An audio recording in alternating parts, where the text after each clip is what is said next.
খবর 24 ইন্টুর সাথে আপনাকে স্বাগত। নতুন নতুন খবর জানার জন্য আমাদের চ্যানেলে চোখ রাখুন। নেতাজি সুভাষচন্দ্র বসুর জন্ম জয়ন্তী উপলক্ষে কলকাতার ক্ষুদিরাম অনুশীলন কেন্দ্রে কালীঘাট স্পোর্টস লাভার্স অ্যাসোসিয়েশনের উদ্যোগে এক বিরাট রক্তদান শিবিরের আয়োজন করা হয়। বিগত দিনে যেভাবে আমরা দেখেছিলাম করোনা নামক ভয়াবহ অতিমারির জন্য যেভাবে রক্তের সংকট দেখা দিয়েছিল, যার ফলে বাংলার মুখ্যমন্ত্রী মমতা বন্দ্যোপাধ্যায়ের নির্দেশে বিগত দিনের তুলনায় বর্তমানে রক্তদান উৎসবের সংখ্যা তুলনামূলক বেড়েছে। কিন্তু কালীঘাট স্পোর্টস লাভার্স অ্যাসোসিয়েশন সেই বীর বিপ্লবের জন্মদিবস উপলক্ষে তাদের মহতি উদ্যোগ অর্থাৎ রক্তদান অনুষ্ঠান আজও বলেনি।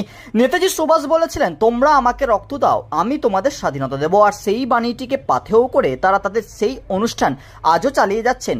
আর এই অ্যাসোসিয়েশনের মূল উদ্যোক্তা অর্থাৎ ক্রীড়াপ্রেমী বাবুন বন্দ্যোপাধ্যায়ের উদ্যোগে সেই রক্তদান উৎসব একটু একটু করে আজ বৃহৎ আকার ধারণ করেছে। বাংলার মুখ্যমন্ত্রী মমতা বন্দ্যোপাধ্যায় থেকে শুরু করে সর্বভারতীয় তৃণমূল কংগ্রেসের সাধারণ সম্পাদক অভিষেক বন্দ্যোপাধ্যায়ের শুভেচ্ছা বার্তায় যেন সেই অনুষ্ঠান সাফল্যমণ্ডিত হয়ে উঠেছে।